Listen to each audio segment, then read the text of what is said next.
नेपाल की हिंसा के बारे में वैसे तो आप बहुत कुछ जान चुके होंगे, लेकिन इस हिंसा के पीछे की वास्तविक सच्चाई जो द एक्सपोजर अब आपको बताने वाला है, उसे जानकर आप हैरान रह जाएंगे। 7 बड़े सवाल, एक एक सवाल से पर्दा उठाएंगे और इन सवालों के जवाब जानकर आप दंग रह जाएंगे। ये जवाब आपको सोचने पर मजबूर कर देंगे। सवाल की इस हिंसा के पीछे आखिर मुख्य चेहरा किसका है? सवाल कि आखिर जेन-जेड है क्या? इस शब्द का इतना हल्ला क्यों है?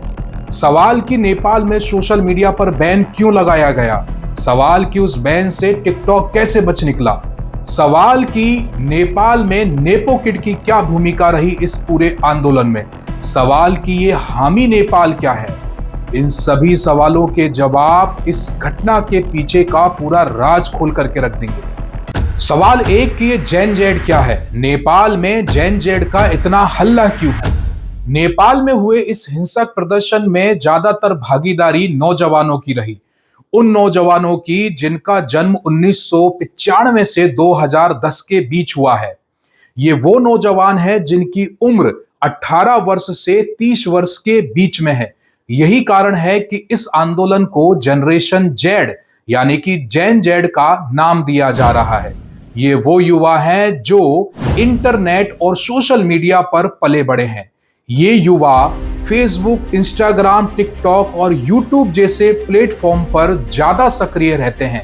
यही कारण है कि जैसे ही सरकार ने सोशल मीडिया पर बैन लगाया तो सबसे ज्यादा नाराजगी इसी युवा वर्ग को हुई और ये युवा वर्ग सड़कों पर उतरना शुरू कर दिया।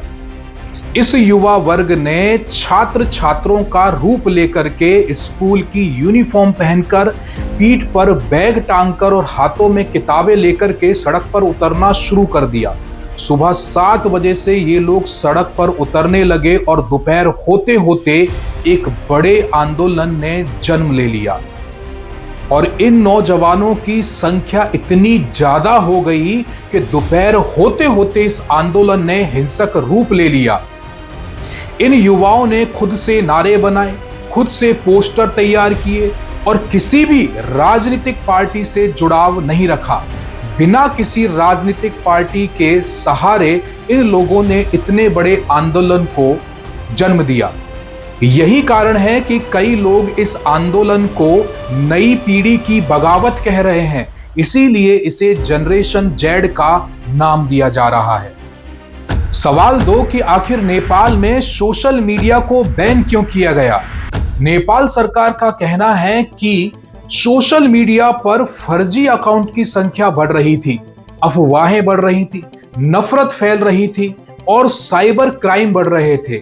इसी वजह से सामाजिक व्यवस्था जो थी उसमें उथल-पुथल होने की संभावना थी। इसीलिए सरकार ने जितनी भी कंपनियां हैं उन सभी से कहा कि आप ऐसा कीजिए कि नेपाल में अपने लोकल जो ऑफिस है उन्हें खोलिए, लोकल ऑफिस खोलिए, लोकल स्टाफ रखिए और अपना रजिस्ट्रेशन करवाइए और जो डाटा है वो नेपाल सरकार को भी उपलब्ध करवाइए। इसके लिए नेपाल सरकार ने इन सभी सोशल मीडिया कंपनी को 7 दिन यानी कि 3 सितंबर तक का समय दिया, लेकिन 30 सितंबर तक इनमें से कोई भी कंपनी तय समय में रजिस्ट्रेशन नहीं करवा पाई। यही कारण है कि नेपाल सरकार ने सोशल मीडिया के 26 प्लेटफॉर्म अचानक से एक साथ बंद कर दिए। ये तो पक्ष था नेपाल सरकार का, लेकिन युवाओं का कहना है कि सरकार ने सोशल मीडिया पर बैन इसलिए लगाया क्योंकि सरकार की गलत नीतियों के खिलाफ युवा सोशल मीडिया पर प्रदर्शन कर रहे थे। बार बार सोशल मीडिया पर राजनीतिक नेताओं के खिलाफ जो पोस्ट थी वो वायरल हो रही थी। लोगों के अंदर एक जो विरोध था, राजनीतिक विरोध था, वो धीरे धीरे एक नया रूप ले रहा था। यही कारण है कि उससे बचने के लिए सरकार ने सोशल मीडिया पर बैन लगा दिया, उन युवाओं की आवाज को दबा दिया, जिससे युवा नाराज हो गए। युवाओं का कहना था कि जो राजनीतिक नेता है उनके बच्चे तो ऐशो आराम से रहते हैं, उनके पास कोई कमी नहीं है, लेकिन यह युवाओं की पास ना तो नौकरी है और जो आर्थिक रूप से कमजोर थे, जो मीडिया पर निर्भर रह करके अपनी आजीविका कर रहे थे, उनके लिए भी सरकार ने दिक्कतें खड़ी कर दी। इसी वजह से युवा नाराज हो गया और उसने इस आंदोलन को जन्म दिया। सवाल 3 के नेपाल में आखिर चाइनीज ऐप टिकटॉक को बैन क्यों नहीं किया गया? ये चाइनीज ऐप टिकटॉक बैन होने से कैसे रह गई? सरकार का पक्ष है कि टिकटॉक को जब नोटिस भेजा गया तो समय रहते हुए उस कंपनी ने नेपाल दूरसंचार प्राधिकरण के साथ रजिस्ट्रेशन की प्रक्रिया को पूरा कर लिया। यही कारण है कि टिकटॉक ब्लॉक होने से बच गई। बल्कि टिकटॉक ही नहीं, टिकटॉक के साथ वाइवर जैसे जो सोशल प्लेटफॉर्म है वो भी ब्लॉक होने से रह गए। लेकिन दूसरी ओर आलोचकों का कहना है कि नेपाल सरकार ने ये टिकटॉक को ब्लॉक होने से जानबूझकर बचा लिया, क्योंकि नेपाल सरकार पहले से ही चीन के दबाव और निवेश पर निर्भर है। युवाओं का कहना है कि जो नेपाल सरकार है उसकी चीन से जो बढ़ती हुई दोस्ती है और भारत से जो बढ़ती हुई दूरी है, इस पर वो नाराज हैं। और यही कारण है कि युवाओं ने इस नाराजगी को एक आंदोलन के जरिए प्रदर्शित किया।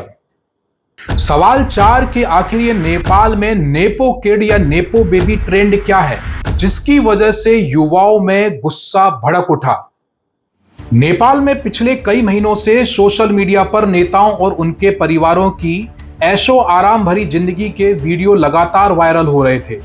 इसी ट्रेंड को नेपाल में नेपो किड और नेपो बेबी यानी ताकतवर लोगों के बच्चे कहा जा रहा है। इसमें प्रधानमंत्री केपी शर्मा ओली, पूर्व प्रधानमंत्री शेर बहादुर देउबा और पुष्प कमल दहल उर्फ प्रचंड के परिवार खास तौर पर निशाने पर रहे।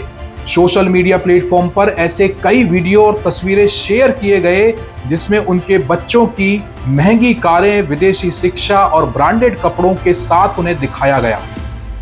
नेपाल में इस हिंसक प्रदर्शन के पीछे ये नेपो किड और नेपो बेबी ट्रेंड की बहुत बड़ी भूमिका मानी जा रही है। कहा जा रहा है कि जो नेता और उनके बच्चों की ऐशो आराम भरी जिंदगी के जो फोटोज थे और जो वीडियोस थे वो इंटरनेट पर लगातार वायरल हो रहे थे, और इन्हीं फोटोज और वीडियोस को देख करके युवाओं में असंतोष और नाराजगी बढ़ रही थी, और ये असंतोष और नाराजगी एक आंदोलन के रूप में बदल गई। आपको बता दें कि नेपाल में प्रति व्यक्ति जो सालाना आय है वो मात्र $1300 है। यही कारण है कि जो नेपाल का युवा है वो सरकार से बहुत नाराज था। सरकार को यह पहले से भान हो चुका था कि अगर उन्होंने सोशल मीडिया पर जल्दी से बैन नहीं लगाया तो शायद हो सकता है कि कोई और बड़ा आंदोलन हो जाए। ऐसा नहीं है कि ये नेपो किड या नेपो बेबी ट्रेंड पहली बार नेपाल में देखने में मिला है। इससे पहले भी ये कई देशों में जहां जहां इस तरह के उग्र आंदोलन हुए हैं, युवाओं ने मोर्चा संभाला है, वहां पर इसके पीछे नेपो किड या नेपो बेबी जो ट्रेंड है उसकी भूमिका महत्वपूर्ण रही है। सवाल 5 कि ये हामी नेपाल क्या है? हामी नेपाल एक एनजीओ है। ये एनजीओ 2015 में शुरू हुई थी। हामी नेपाल एनजीओ ज्यादातर आपदाओं में बचाव कार्य करती है। इसके सदस्य बचाव कार्य, भोजन व्यवस्था, पानी की व्यवस्था ऐसे कार्यों में ज्यादातर सक्रिय रहते हैं। और ये जो एनजीओ है ये सामाजिक मुद्दों में भी आगे रहती है, खासकर छात्रों से जुड़े मुद्दों पर। और दिलचस्प बात यह है कि ये हामी नेपाल जो एनजीओ है उसने अपने आप को राजनीतिक गतिविधियों से दूर रखा, लेकिन यही वो हामी नेपाल एनजीओ है जिसने इतने बड़े आंदोलन को जन्म दे दिया। कैसे? यही है अपना अगला सवाल कि आखिर इस पूरे आंदोलन के पीछे वो चेहरा कौन था जिसने इस आंदोलन को इतना बड़ा हिंसक रूप दे दिया। अब सवाल 6 और 7 जिसमें हम जानेंगे कि आखिर इतना बड़ा आंदोलन हो कैसे गया, इसके पीछे कौन है, वो चेहरा कौन है, और इस तरह से इतने सारे युवाओं को एक साथ इकट्ठा कैसे कर लिया गया जिसने इतने बड़े आंदोलन का रूप ले लिया। आप जो ये तस्वीर देख रहे हैं ये है हामी नेपाल यानी कि वो एनजीओ जिसकी बात हम कर रहे थे। उस हामी नेपाल एनजीओ के संस्थापक सुदान गुरुंग की। ये सुदान गुरुंग 36 साल के हैं। 8 सितंबर को काठमांडू में बड़े पैमाने पर जो विरोध प्रदर्शन हुआ उसकी घोषणा करने वाले यही थे, सुदान गुरुंग, जो कि हामी नेपाल जो एनजीओ है उसके संस्थापक हैं। ये घोषणा इसलिए चौंकाने वाली थी क्योंकि इससे पहले तक हामी नेपाल के सोशल मीडिया पेज पर ज्यादातर सामाजिक अभियानों से जुड़ी पोस्ट ही दिखाई देती थी। ये हमेशा इंटरनेट पर उन मानवीय गतिविधियों के पोस्ट ही डालते थे, जैसे कि भूकंप, बाढ़ राहत, छात्रों की समस्याएं, प्रवासी नेपाली मजदूरों के मुद्दे आदि। सुदान गुरुङ का नाम पहली बार सीधे राजनीतिक विवाद में तब आया जब उन्होंने नेपाल में चर्चित शिक्षक भर्ती घोटाले पर खुलकर सवाल उठाए। इस विरोध प्रदर्शन की घोषणा करने वाले ये सुदान गुरुङ ही थे, जो कि हामी नेपाल एनजीओ के संस्थापक हैं। ये सुदान गुरुङ ने इंस्टाग्राम और डिस्कॉर्ड जैसे सोशल मीडिया प्लेटफॉर्म का इस्तेमाल किया। इस इंस्टाग्राम और डिस्कॉर्ड सोशल मीडिया प्लेटफॉर्म से उन्होंने छात्रों तक जानकारी पहुंचाई। उन्होंने छात्रों को गाइड किया। उन्होंने बताया कि कब इकट्ठा होना है और कैसे विरोध प्रदर्शन करना है। उन्होंने छात्रों तक ये संदेश पहुंचाया कि उन्हें किस तरह से विरोध प्रदर्शन करना है। इसके बकायदा वीडियो डाले गए। सुदान गुरुङ ने छात्रों से अपील की कि उन्हें स्कूल की वर्दी में ही विरोध प्रदर्शन करना है। हाथों में किताब होना चाहिए, पीठ पर बैग लटका होना चाहिए। ऐसी अपील छात्रों से इस एनजीओ के द्वारा की गई। इस आंदोलन में छात्रों ने यूथ अगेंस्ट करप्शन का बैनर भी उठाया और स्थानीय मीडिया के मुताबिक ऐसा बताया जाता है कि ये बैनर और किसी ने नहीं बल्कि हामी नेपाल एनजीओ ने ही तैयार किया था। इतना ही नहीं बल्कि सबसे बड़ी चौंकाने वाली बात तो यह है कि इस विरोध प्रदर्शन की बकायदा प्रशासनिक अनुमति ली गई और इस अनुमति को लेने वाला और कोई नहीं बल्कि हामी नेपाल एनजीओ ही है। इस आंदोलन के बाद हर कोई सोचने पर मजबूर है कि आखिर इतनी सी उम्र में इन युवाओं ने इतना बड़ा आंदोलन कैसे कर दिया। ये 18 से और 30 वर्ष की आयु वाले नौजवानों ने किस तरह से इस आंदोलन को हिंसक रूप दे दिया। राजनीतिक नेताओं के खिलाफ कैसे उनका गुस्सा उन सड़कों पर फूट पड़ा, कैसे राजनीतिक नेताओं को दौड़ा दौड़ा करके पीटा, उनके घरों में घुस करके कैसे आग लगा दी। ये सारी तस्वीरें, सारे वीडियो आज इंटरनेट पर वायरल हैं और नेपाल में फूटे उन नौजवानों के गुस्से को बता रहे हैं। आप क्या सोचते हैं, क्या वास्तव में इस तरह का आंदोलन करना उचित है? युवाओं का गुस्सा जायज है।